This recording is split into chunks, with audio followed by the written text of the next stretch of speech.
Bismillahirrahmanirrahim. Assalamualaikum warahmatullahi wabarakatuh. Salam hormat dari saya dari Kuala Lumpur. Ya, kami sekarang bersiaran di salah satu apartemen di samping apartemen saya di KLCC dan ya kesempatan ini sebenarnya saya juga nggak sangka kedatangan dari timnya dari Indonesia karena bukan dirangka, cuma last minute mereka bilang mereka mau sendiri datang untuk ketemu masak sama timnya developer. Ya, dikirimkan oleh pendirinya Noah khusus untuk ketemu saya selaku V4, yaitu peringkat tertinggi setakat ini untuk dikemaskinikan tentang aturan untuk listing nanti.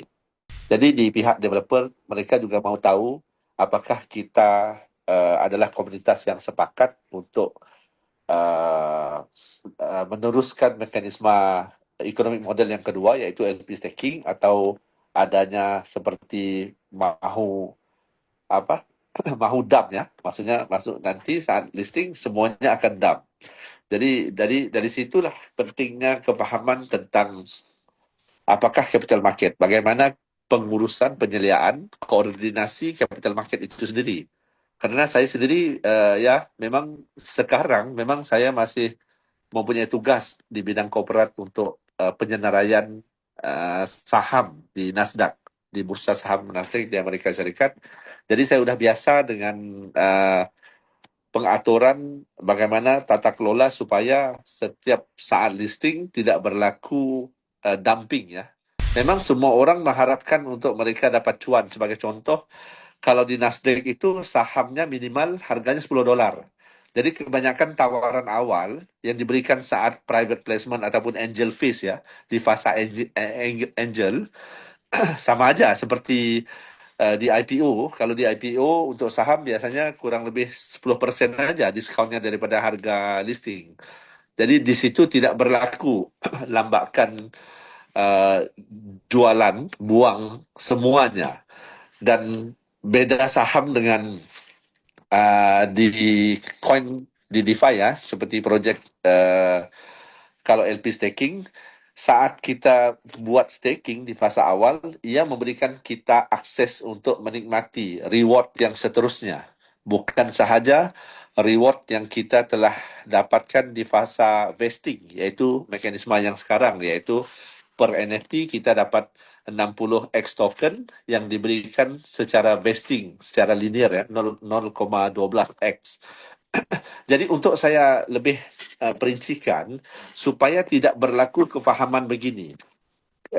Karena saya lihat kebanyakan leader saat bicara tentang Noah, maksudnya leader di project yang lain, mereka membanding-bandingkan berapa ROI yang mereka dapat dari projectnya dan juga berapa ROI yang mungkin akan investor ataupun partisipan ya dapatkan.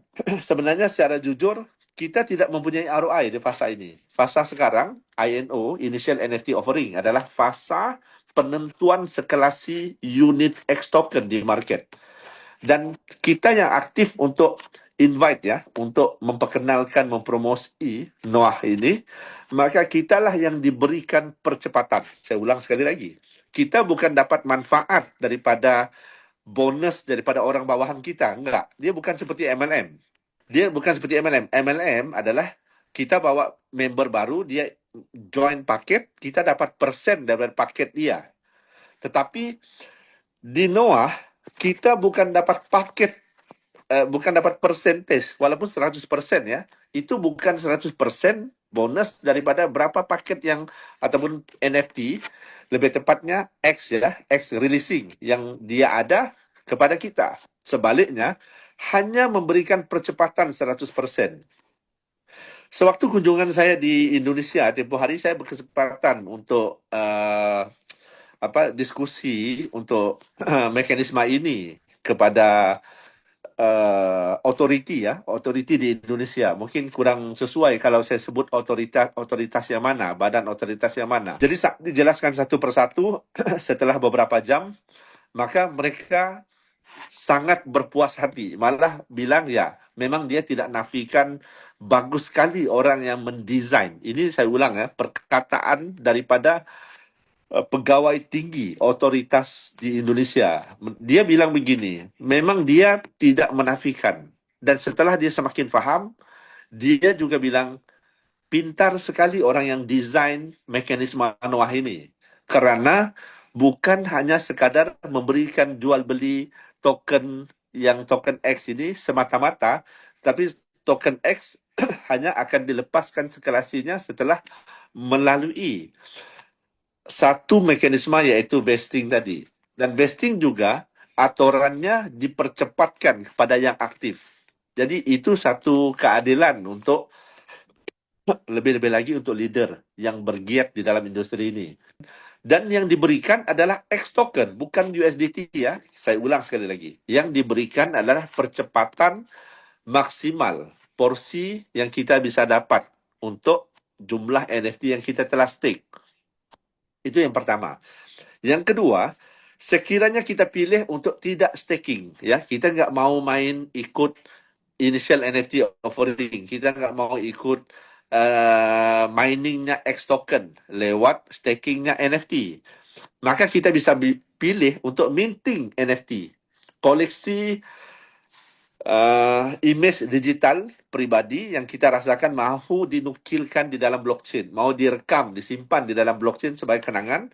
Kita bisa minting sendiri dengan gas fee sesuai BNB-nya dengan $36 sekarang sebagai akad yang menyelesaikan transaksi antara kita dengan teknologi yang diberikan oleh Noah, yaitu kita minting NFT kita sendiri.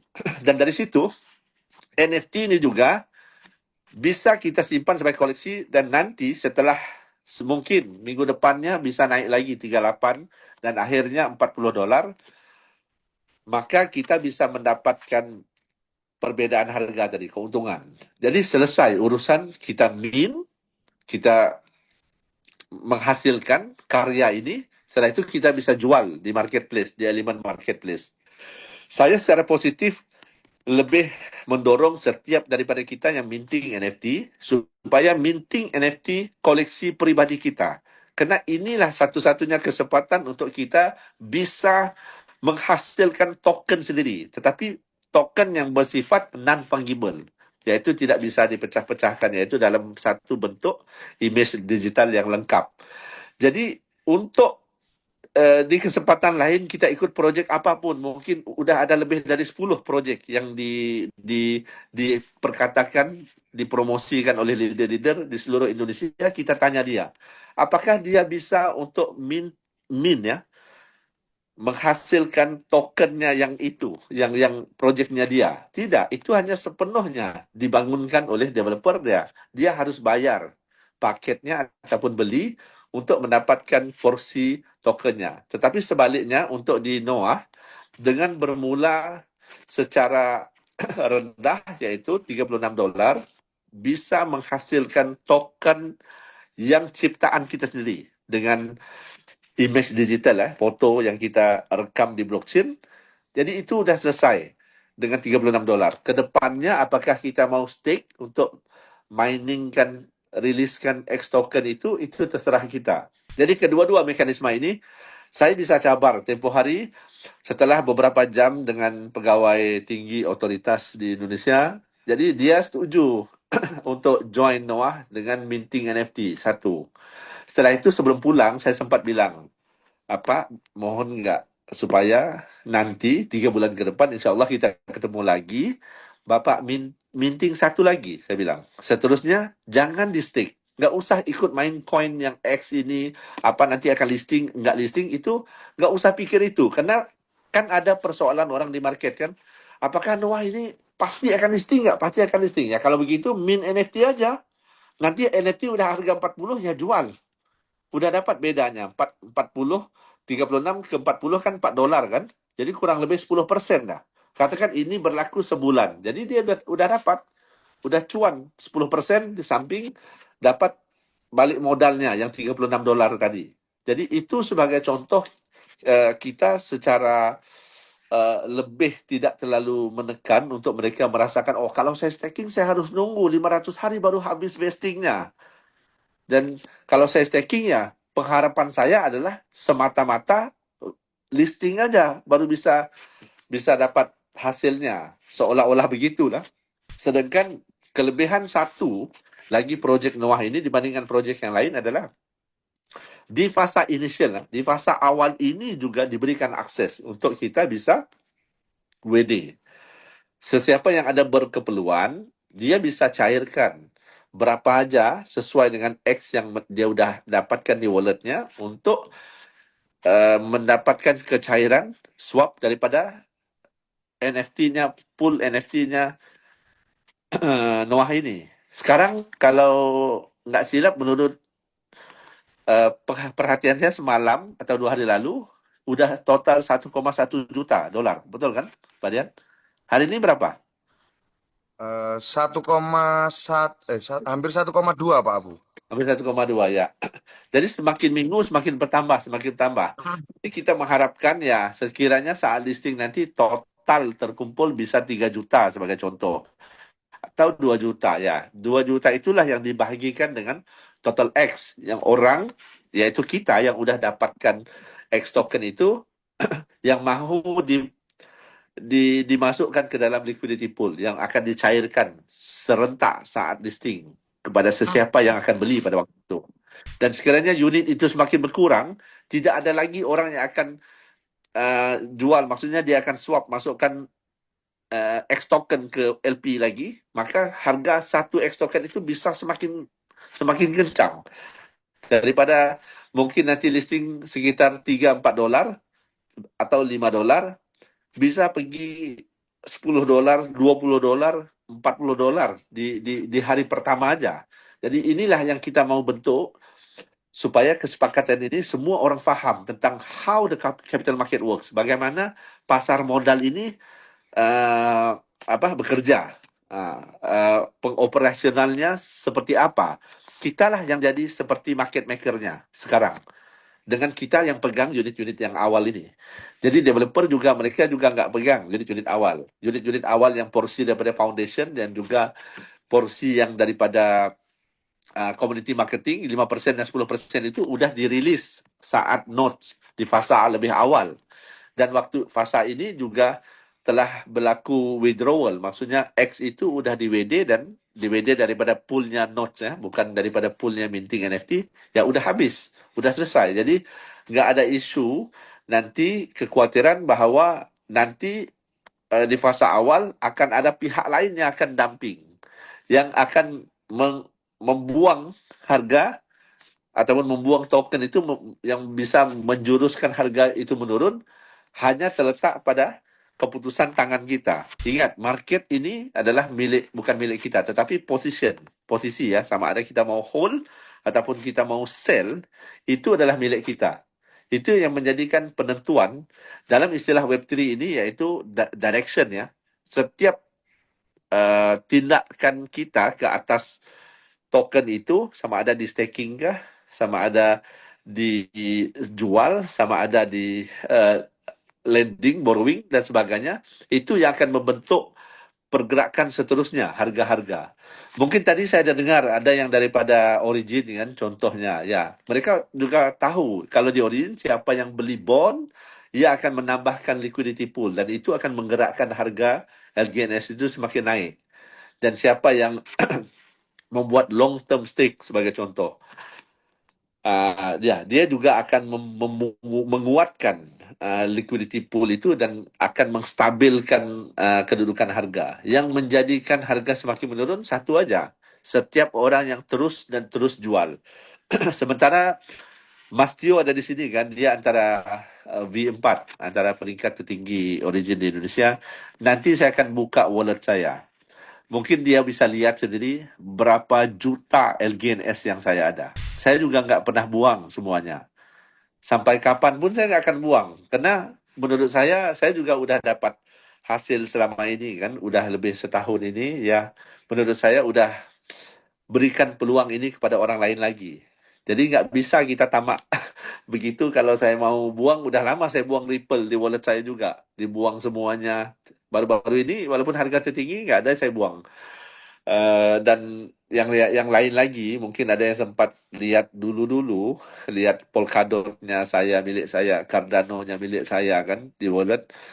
Jadi itulah yang menjadi kefahaman kita sebagai community builder. Kita menjadi pendukung. Walaupun bukan hari ini kita jual, kita bisa jual lagi di tahun depan ataupun di 2 tahun ke depannya. Ini untuk koin-koin token yang seperti Ripple tadi yang saya sebutkan tadi. Sama juga untuk token-token yang daripada protokol ya, seperti di Origin, seperti di Noah ini, ia memerlukan sokongan komunitas sepenuhnya. Sepenuhnya. Semua itu ke atas saya, ke atas kita, bukannya ke atas bos dan sebagainya. Dan itu yang saya harapkan supaya kita enough is enough. Nah, sudahlah kita menjadi orang yang mahu apa hit and run, mau nembak dan akhirnya nanti dia akan keluar. Orang-orang yang begini biasanya ya dia bisa untung, tapi dia bukan untung dalam istilah yang lebih stabil. Dia harus penuh dengan debaran, penuh dengan mencari seterusnya dan seterusnya dan seterusnya. Sedangkan sekiranya kita di community building sebagai contoh, sebagai tadi kan Mas Tio, dia bermulanya di Origin sebelum ke Noah kan, dan saya pasti dia juga mempunyai kefahaman bagaimana kita harus lebih tenang dalam pengembangan komunitas ini. Dan sekiranya semua kita panik, ya jangankan Origin, jangankan Noah, ekonomi dunia juga goncang tempoh hari kan, saat COVID, semua panik. Kan airline semuanya habis, mereka ada yang bangkrut dan sebagainya, banyak kali.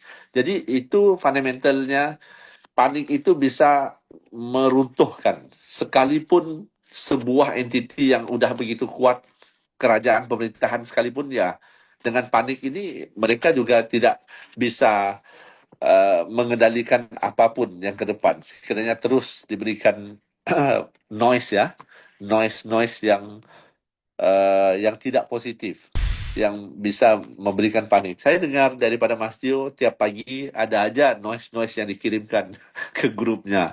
Ya, saya juga secara pribadi kasihan melihat orang-orang yang mungkin tidak begitu celik di dunia blockchain menjadi mangsa kepada manipulator kan, orang yang memanipulasikan uh, apa media-media ini kan seperti grup WhatsApp dan sebagainya untuk supaya orang hanya melihat kepentingannya pada dirinya. Sedangkan kita harus paham setiap daripada kejayaan besar yang kita mau bangunkan adalah kita harus ingat, ya kita ini semuanya adalah kesatuan yang holistik, yaitu setiap daripada kita mempunyai kebergantungan terhadap satu sama lain. Jadi mulai hari ini ambil aja Noah ini sebagai titik untuk kita sama memupuk kebersamaan kita, dan insya Allah biar kita menjadi satu DAO maker yang paling kuat dan utuh. Setelah Noah ada lagi projek seterusnya, ya kita yang membentuk governance-nya, kita yang membentuk direction-nya, dan kita yang bisa membentuk market making-nya kepada itu, dan dari situ kita akan mempunyai satu status yang lebih bagus di sudut pandangan developer dan juga uh, pendiri ya, founder, yaitu lebih tepatnya funder-funder yang akan sentiasa memberikan funding kepada proyek-proyek yang berimpak besar, dan juga kepada kita selaku komunitas yang bisa mengemudi ke depannya untuk perkembangan setiap satu token di fasa dan di masa akan datang. Jadi saya rasa ini saja untuk kali ini perkongsian saya. Insya Allah kesempatan pada waktu lain saya juga akan berangkat ke Bangkok pada hari Jumat dan mungkin beberapa hari seterusnya ke negara lain. Dan akhirnya bulan Agustus ini memang saya akan sempatkan sebelum hujung bulan untuk seminggu saya berkampung di India. Dan saya akan pastikan India akan booming se-boomingnya untuk Noah Labs. Sebab saya nggak pernah sampai jejakkan kaki ke India lagi. Walaupun saya mempunyai omset kalau di Origin kurang lebih 85 juta dolar di India. Jadi mereka menunggu kedatangan saya, udah ada dua orang yang peringkat V2, dan saya percaya sebentar aja mereka bisa pintas semua market, dan besok ada satu event acara di Korea, itu juga udah mulai. Semua saya yakin dan pasti kecepatan minting NFT itu akan lebih cepat, dan pergerakan harga NFT mungkin seminggu Bapak Ibu akan lihat harga mungkin akan mula bertambah $1 seminggu, $1 seminggu, dan seterusnya $2 dan $3 dalam seminggu. Lebih cepat karena saat minting berlaku dan sisanya semakin berkurang.